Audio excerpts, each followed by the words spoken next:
Hey everybody, welcome to another edition of Fried and True.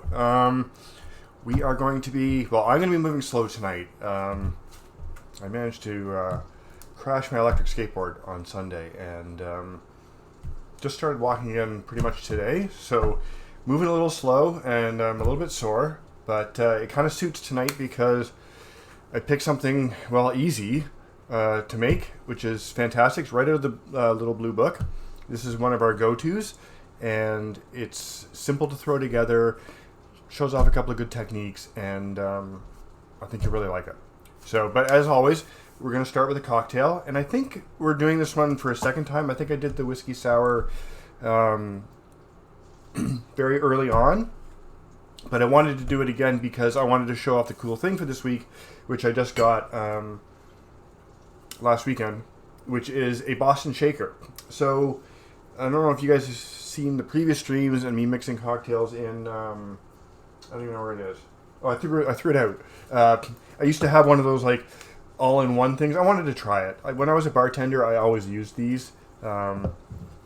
Anyway, I had one of the ones where you put it in and it's self-straining and take the lid off, and it leaks.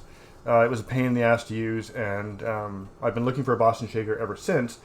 But like knives, Boston Shakers, you shouldn't buy one you can't hold. You can't buy. I wouldn't buy one of these on Amazon. I think if you're going to invest in one of these, you really need to go out and hold it.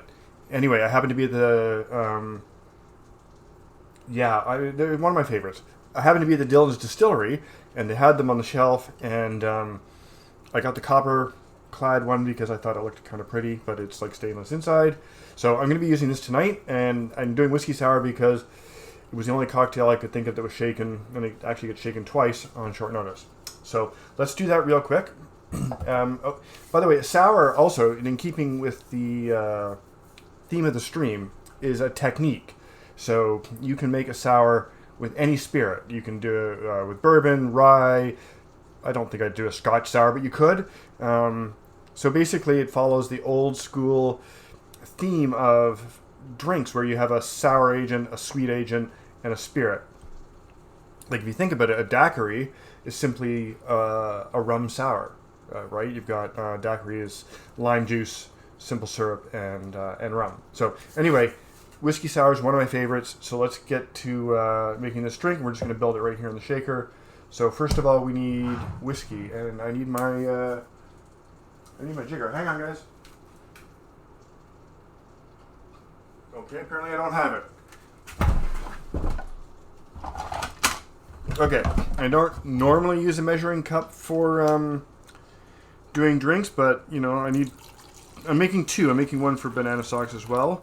So it's 2 ounces of whiskey per drink. So I have 4 ounces of whiskey here. And for simple syrup, you want about 2 ounces, which is a quarter cup. I'm not going to make it too sweet. And lemon juice, you want not quite 2 ounces. I'm going to go a little bit less. It depends on how tart you like them. As I said, there is a standard for this cocktail with exact measures, which I'm more or less sticking to, but also make the drink your own, you're making the drink for you, and it's got to taste the way you like it. I happen to like mine a little bit tart, so I'm going to do it that way. And then the unusual ingredient, which you don't see very often anymore, and you certainly won't get in a bar, probably because of health code, is egg white. This gives the drink a really nice little fizz and foam. I really like it. If raw egg yolks or raw eggs kind of squig you out a bit, don't use it, but you're kind of missing out a little. So anyway, so now I'm also going to shake this first without ice. And one of the reasons I chose this drink is I get to use this shaker twice. The reason I'm shaking it twice is that I want that egg white to emulsify. And it won't emulsify very well if it's cold. So I'm going to emulsify first, and then we will shake it with ice in a second to chill the drink down. Also got a good seal on that. Also need my strainer. Hang on, guys.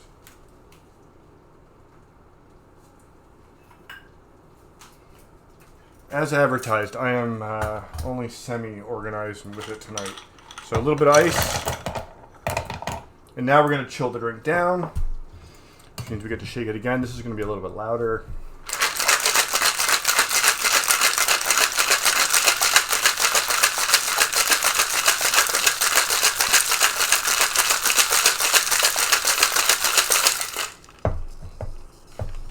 Wow, it's stuck.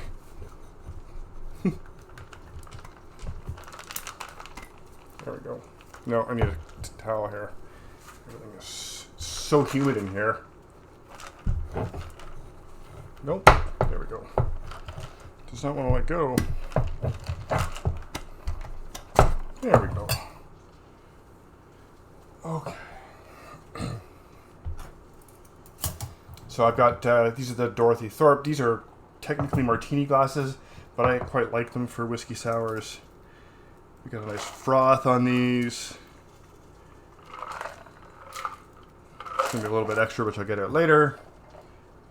And the garnish for this drink, I really like maraschino cherry. And as I've said before, these are really easy to make. Get sour cherries if you can, but sweet cherries will do in a pinch. And just soak them in maraschino liqueur. And there you go. And that is a whiskey sour. So, cheers, guys. I'm going to deliver one of these to Banana Socks, who's in the other room. Give me a sec. Forgot how good these are.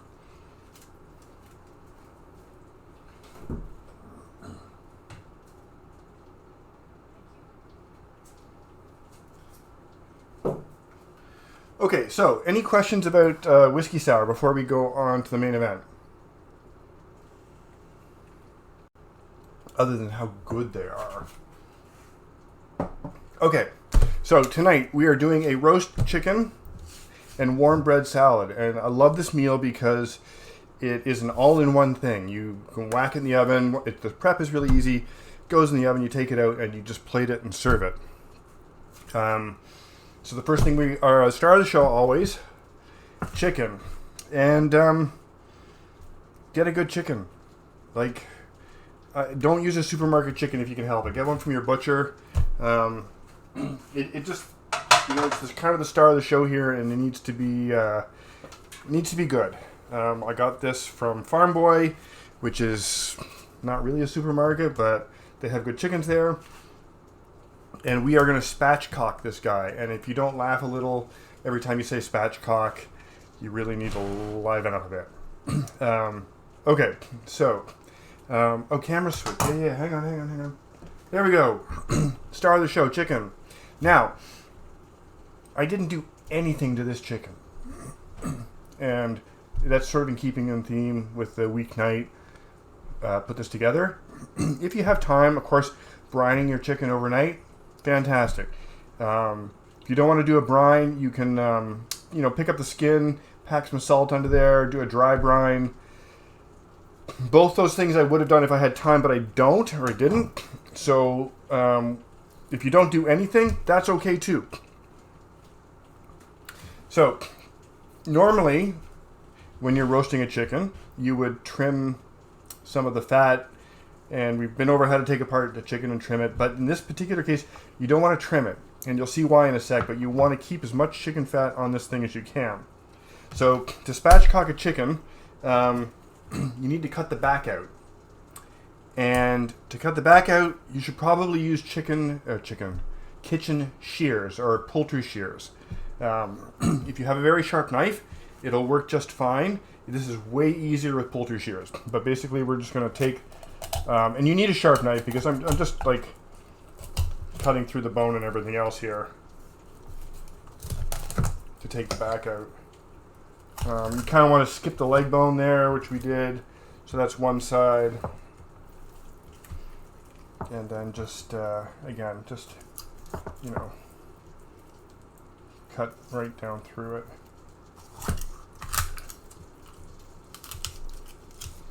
I know Banana Socks has her sound off because she does not like the sound of chicken bones. But there you go. So whether you do it with shears or a knife, that's then you flip the guy over, and you want to give it a little press here. Yeah, nobody likes the sound. I'm sorry, guys. It's just, that's what it is dealing with a chicken. And you want to make sure that your drumsticks are like flipped over like this. If you really want, you can tuck the wings under, but I generally don't. You can also take these guys off. If you have a dog, these little wing tips are amazing dog treats. I'm going to leave them on tonight just for the sake of convenience. That's it. So you make sure that it's flat. And the reason you do this, aside from the fact that you get to say spatchcock a bunch of times, is that the chicken cooks very evenly like this. It just gives a nice even cook the whole way over. Okay, so I'm going to put this aside for a sec, and I'm going to wash the raw chicken off my hands before we go on to the next step. Excuse me one sec.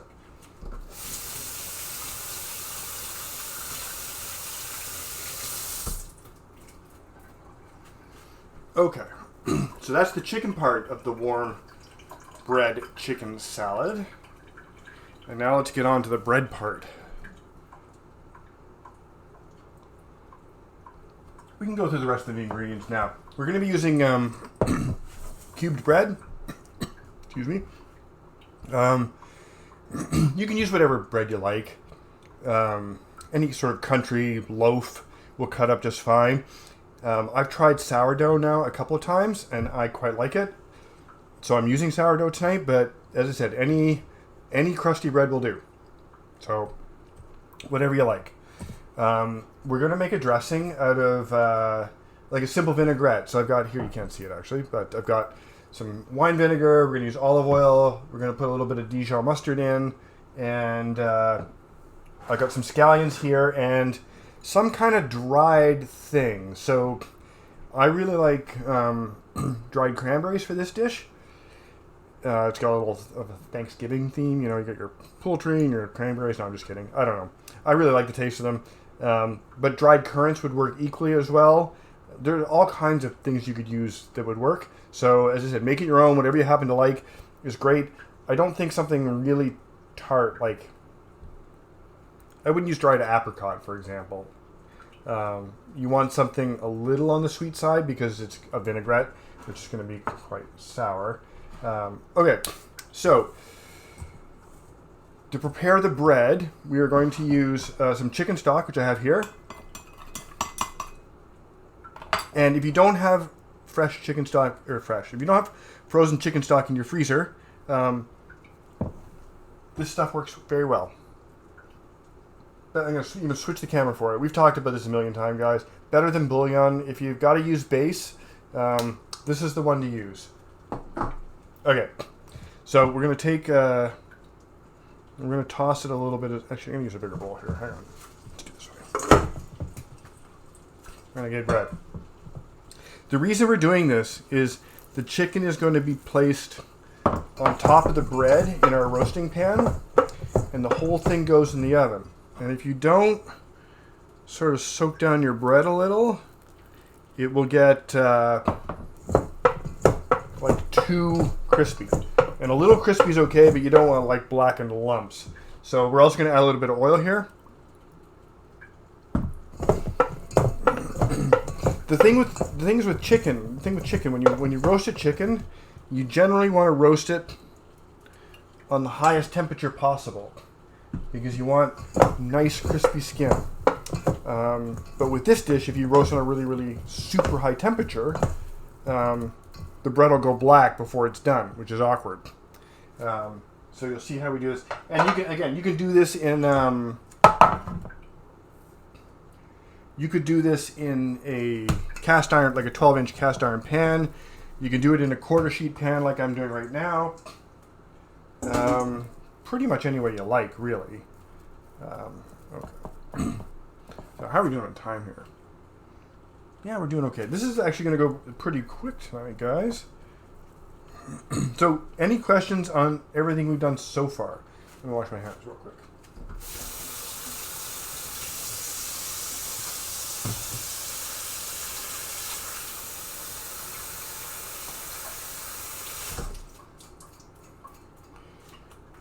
Okay, so we're good on questions, and I'm just gonna slow down just a sec and take a bit of a breather here and rest my. You can't see it, but I'm standing on one foot right now. I'm really glad I got that comfort mat in my kitchen. It's helping a lot. So, what happened to my drink? Okay. Oh, here it is.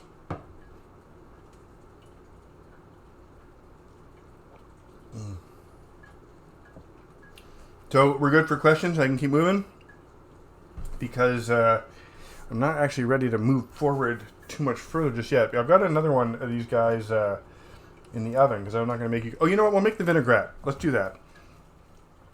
So let me put this over here for a sec. Make our vinaigrette really quick. I'm just going to do it in a little bowl here. And again, vinaigrettes are really straightforward, guys. This is not complicated. I like a little bit of Dijon, again, to taste. About that much, maybe. And a little bit of wine vinegar. A little bit of oil, a little more oil. Again, if you know, if you're fussy about measurements, I know how I like my vinaigrettes, but if you can look up a vinaigrette to start with your basic ratios, and again, like anything else, people like their vinaigrettes at different strengths. Some people like them really vinegary, some people don't. Some people just like a dash of vinegar, and you got to decide that for yourself. So, and then we're going to add a splash of, we got the scallions we're going to stir in there. And pinch or two of currants. I know these are, oh, they're not currants, they're cranberries. Maybe a little more cranberries. And there you go. Quick and easy vinaigrette. And you can use whatever vinaigrette recipe you like. Or you could use any dressing you want with the salad. It's, you know, I would use something that, if you're making a dressing and you're not going to use a vinaigrette, you do still want to use something with a pretty high acid component, because the chicken will be quite fatty because we've left all the fat on it. So you want an acid to cut that. So let's get this guy in the oven actually, and I'll pop the other one out and we'll have a look. It's probably too soon, but this is really straightforward. So we've got our wet bread here. We're just going to take this chicken. Oh, sorry guys. Ouch. And I'm going to season the vinaigrette too while I'm thinking about it, because I haven't done that yet. So the chicken just lays over top like this. We want, I've now like got chicken all over my hands, so I'm going to use the salt. Give it a good, and if you haven't brined your chicken, which I didn't, you know, give it a solid whack of salt. And we're going to grind some pepper over this guy.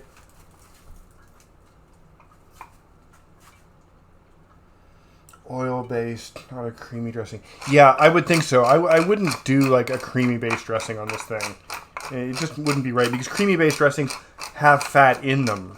And you're trying to like cut the fat a bit.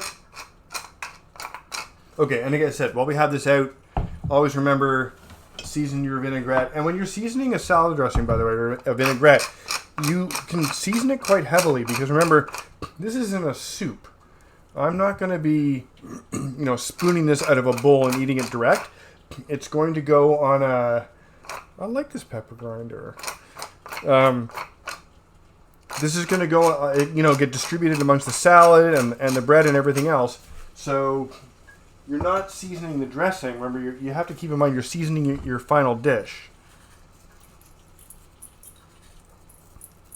Okay. And let's give that a stir with something. All right. There we go. Okay, well, I really like the way that looks. So, any other questions before we get this guy in the oven?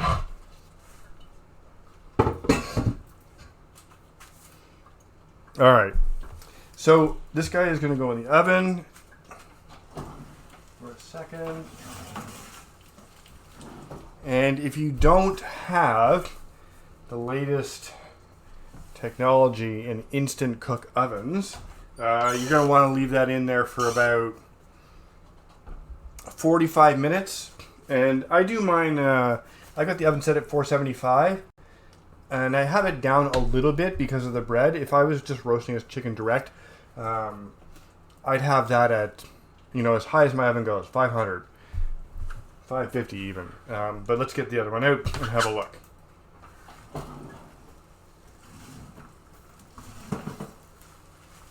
Ooh, this guy looks pretty good. I'm going to switch cams. Okay, so I don't know if this guy's done yet. It's a little early, but you can see, how the finished... It is, but it gives a little bit of sweetness and a little bit of, like in every bite, that tastes really good. I mean, you have cranberries with turkey.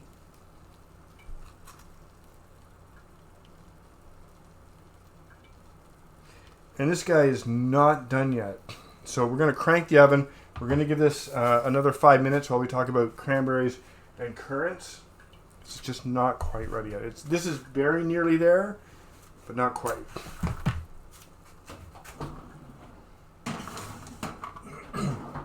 So I got a bit ahead of us out there, guys. I didn't think I would get through everything as fast as I did. So while we're waiting a few minutes for that, yes, Banana Socks has it. She is correct.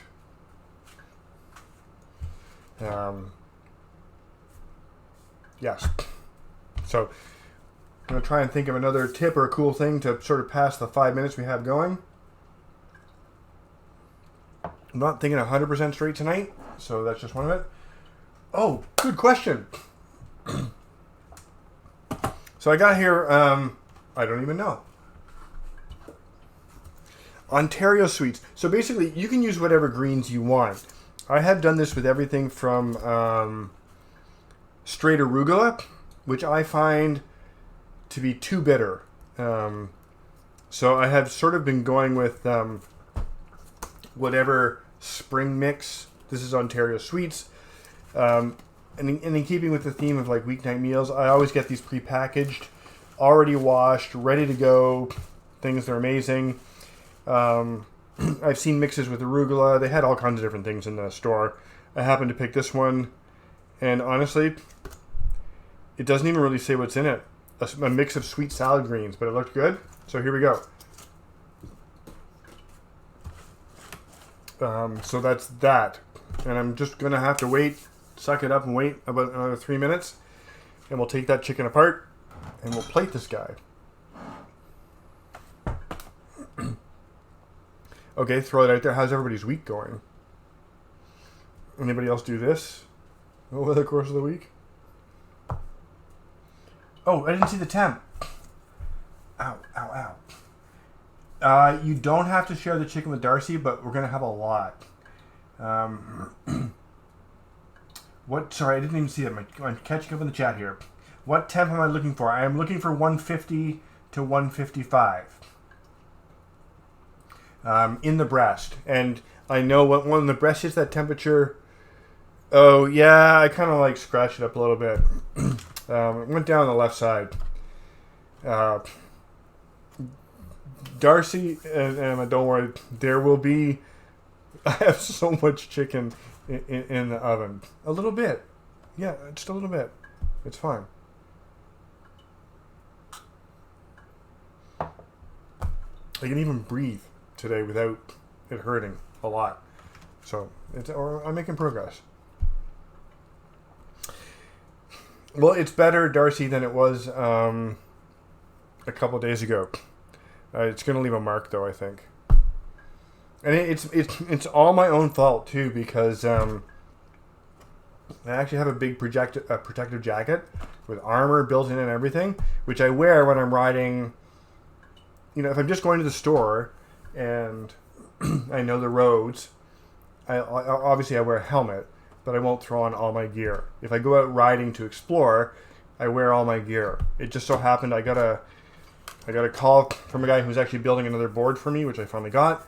And I was zipping by to see the board at his house. So I was going up Greenwood, which I've never ridden on before. I didn't know the road, and I was in a hurry, and I hit this giant, like this cavernous pothole on Greenwood at 40 kilometers an hour. And, well, you can see what happened, right? Like, I tried to run off, but running at 45 kilometers an hour or 40 kilometers an hour is not all that easy. And I fell down. So, but I'm doing okay. So, all right, I'm going to yank that chicken. We're going to have another look. Oh, it looks great. Yeah, now we're cooking.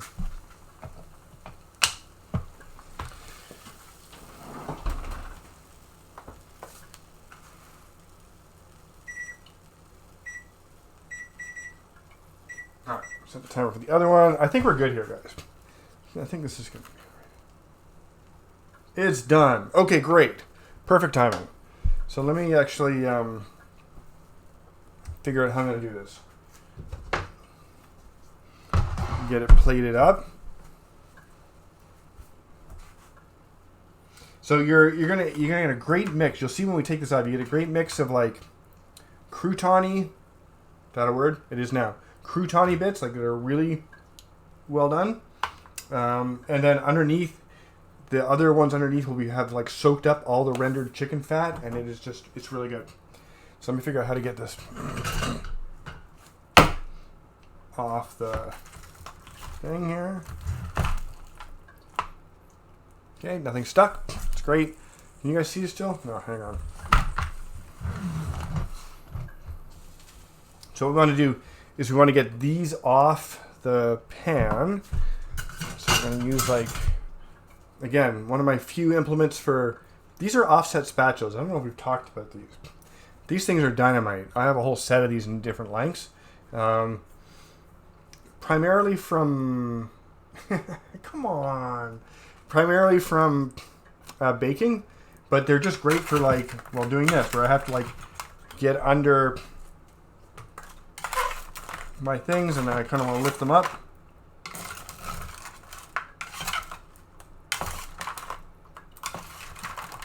And another cube goes on the floor. I'm like standing now in this like little field of fallen bread cubes. And is that going to fit in there?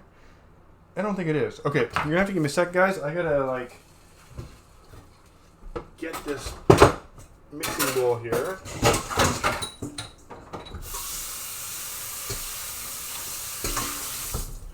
To mix up our thing.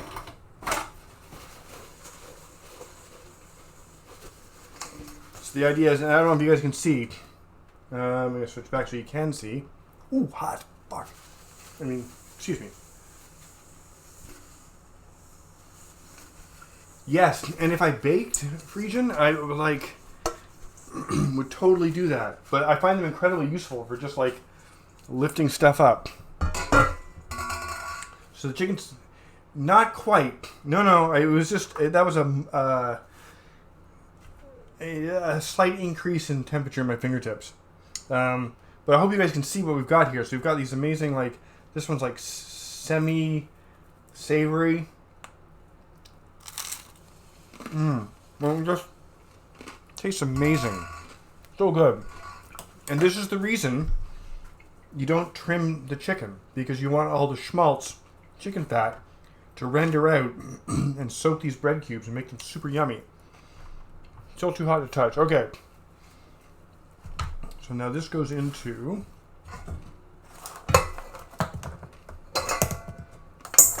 here. Come on.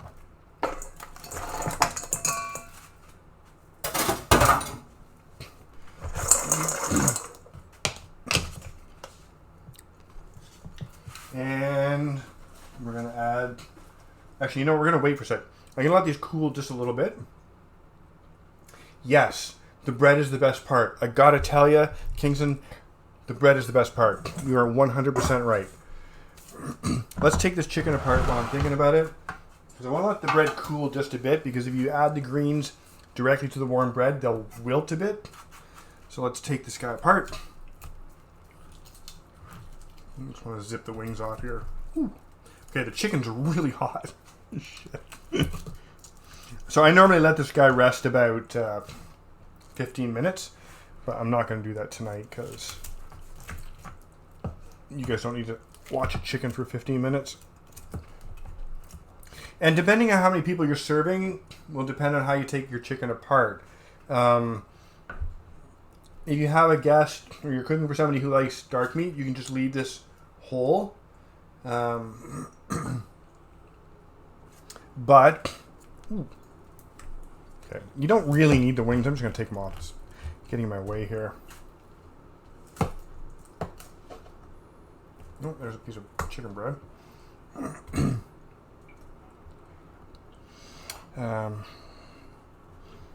It is hot. But if you're serving more people, you could split the drumstick and the thigh. I'm not going to do that. I'm just going to try and take this breast off here.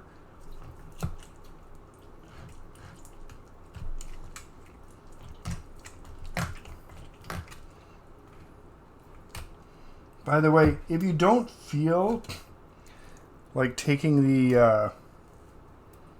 this is really hot, guys. There we go. If you don't feel like taking the wingtip off your chicken breast, that's totally legit. You can call this a supreme, which is what this cut is when you leave it with a little drumstick sticking out. And I don't feel like doing it, so we're going to go with like a chicken supreme here cut. But again, if you're serving a bunch of people, you could like split the breast, you can split the drumsticks. Maybe I'll do that with the other one, but right now I really just kind of want to get it apart so I can plate it. Okay, I need a fork.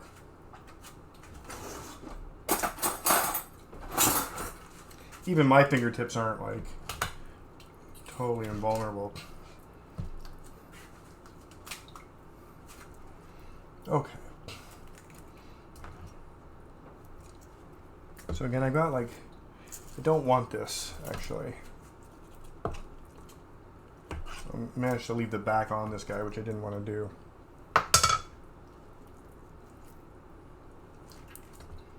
I'm going to leave it for now. There's a reason, a really good reason, you let these suckers sit for 15 minutes. They cool down quite a bit. Let's take the back off. Okay, much better. So we got our nice little chicken supremes here. And let's see. And the chicken tastes just amazing. It's so important. Yeah, so actually, you can actually scoot these juices right back into your dressing, which I'm going to do in a sec. Get these out of the way. Figure out how I'm going to plate this. So I'm going to call out to Banana Socks. Do you want dark meat or white meat tonight? Find that out. Dark? Yep. Okay, so let me plate up the dark meat. And we're actually going to take all those wonderful chicken juices, as very correctly pointed out by Smooshy. I'm going to set these guys here. So if I had one of those fancy boards with a gutter, which I don't, that would make that part a lot easier. But this will just add a little bit of flavor to our dressing. You know, you don't want to lose flavor when you're cooking. It's all about building flavor, and you don't want to lose it. In the meantime, this can actually go over here. Let's get one of these plated. I'm not normally this messy, guys, but I'm a little off my game tonight. Okay, so there's the plate. Let's get our, well, the problem I have with the gutter boards is you give up so much cutting board real estate. The gutter doesn't make sense to me. just going to toss this all together. And you're kind of going for like, you know, whatever ratio you think is right for greens to bread. I figure whatever this is looks about right. And then we're going to dress it up. I have a lot of dressing here. It won't actually take this much dressing, I don't think.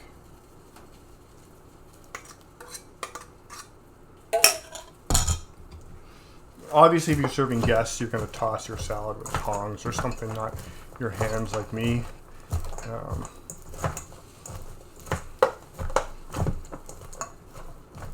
Yep, and I'd say that's the right amount. You can, you know, you can't really overdress this one, I don't think, but I think I have about the right amount. So we're going to go for a base of, so I've got a lot of greens there, so I'm going to cherry pick some of the bread pieces here.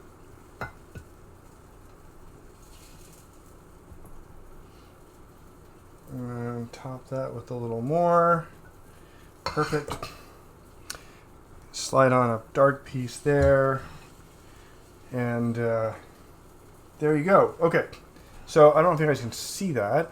That's what the finished dish looks like. I'm going to go serve this in a second, make up another one in a second. We'll do a little taste test. But this is it. So look at that for a second. I'm going to take it away. Think about any questions you might have, and we're going to prepare another one, and I'm going to dig into it, and we'll see how it tastes. Excuse me one second.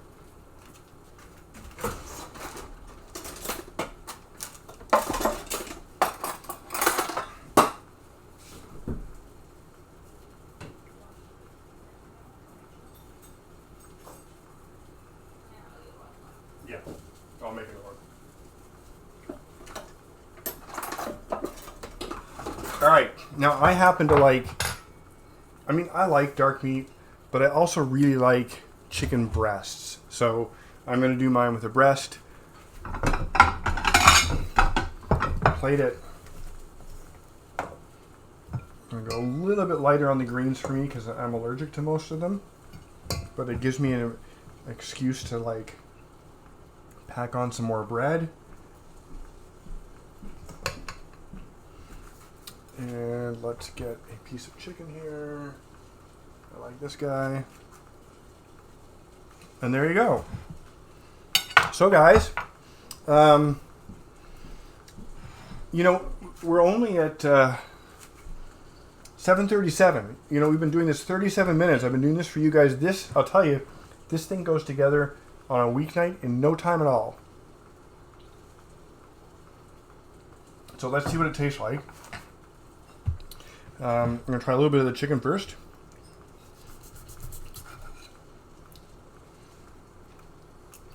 I really like roast chicken. I gotta tell you, like, I didn't brine this. I didn't do a dry brine. Just a little salt and pepper and roast it in the oven, and it's fantastic. Now we'll do like the combo. We'll pick it up with a little piece of bread here.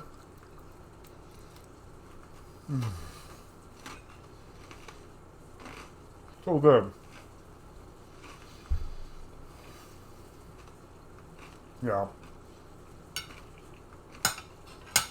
There's a reason this is in the little blue book. It's so simple, and it's one of those dishes that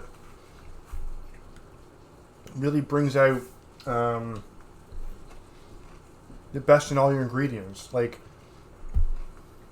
yes, if you don't spatchcock it, the chicken won't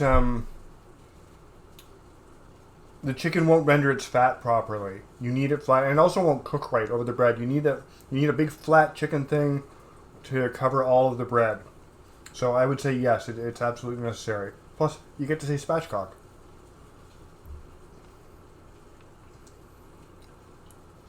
Okay, I'm going to go into this a little bit more and see how it's going.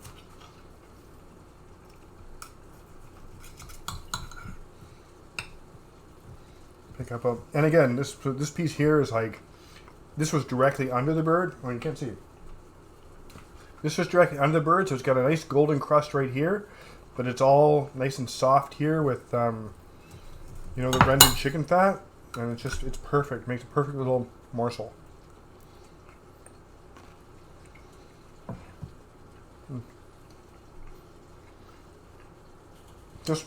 It's a great meal, guys. You don't need a side dish. You don't need anything fancy.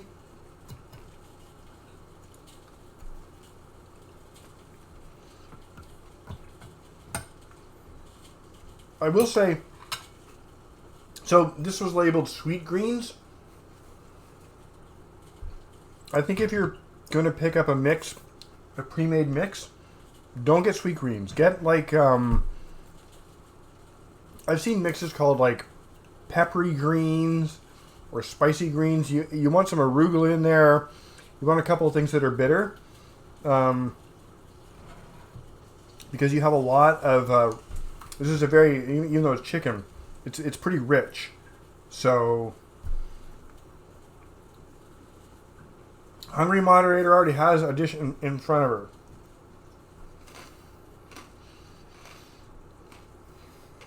But again, really happy with it it's turned out. If you had the extra time,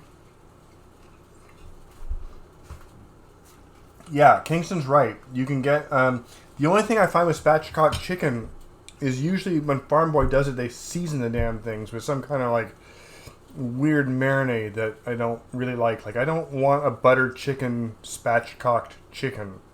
You know, I just want it plain. But if you can get one of them, also, your butcher will do it for you.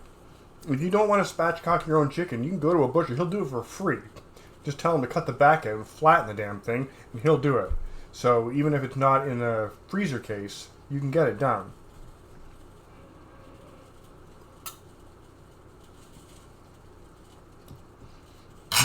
All right, I'm going to keep going. So, guys, I know it's... Oh, wow. Sorry. Hang on, just one sec, guys.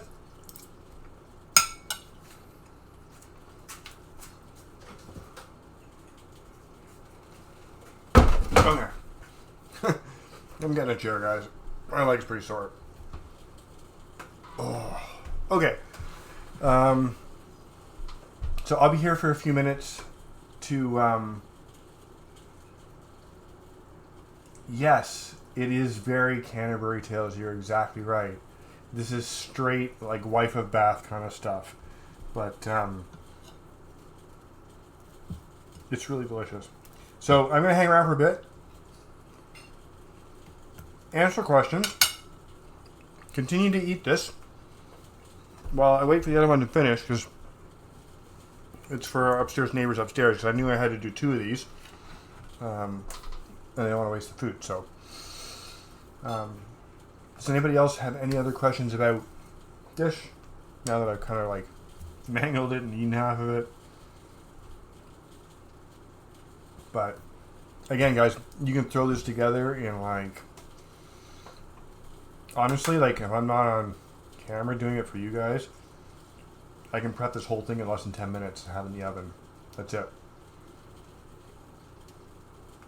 So, anyway, that's kind of where we're at. If you guys don't have any other questions, as I said, I'll hang around for a few minutes. I'm enjoying sitting down because my leg is pretty sore. But thank you very much for tuning in and spending the time with me. I love doing this for you guys. And we picked up some new followers, which is great. Apparently, I didn't know this, but it looks like now that... people are actually just sort of like following. I guess people just come on a Twitch. I didn't know this, but they come on Twitch and they must browse cooking streams because I got a nice message from somebody. I had no idea who it was, but it's certainly not one of my regular followers. Just direct message on Twitch saying that they really enjoyed the stream. So it's fun. I love doing it, and pretty much all I got tonight, guys. Running out of gas. So I'm going to keep on this, and I'm going to sign off in a few minutes. But if you guys want to hang around and chat, I'm going to be here. If you have any other questions, I'm happy to answer them. But all in all, have a great night, everybody, and we'll see. Oh, we should talk about next week, which we haven't planned yet. So I'm open to suggestions at this point. Let me oh, I don't want to get up. Banana Socks, can you grab the calendar for me? Thank you, Freejan. Appreciate that. Okay. Here's the Twitch calendar. We still have Pad Thai. We had requests for Pad Thai. Do you guys still want to do that?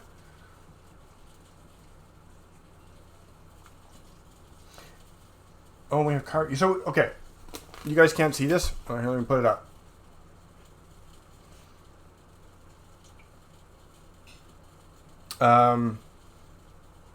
We have Pad Thai, and a really fun one, which is not in. Okay, so I'm gonna do Pad Thai, I think, because that's been a long time request. But guys, remind me. 1 week I want to do these crunch wraps. So I guess a guilty pleasure of Banana Socks is Taco Bell, but I discovered, and it's really interesting. So the Crunchwrap Supreme, which is a thing Taco Bell makes, is actually a really well thought out, from a technical point of view, dish, and I have made them at home several times, and they're fun.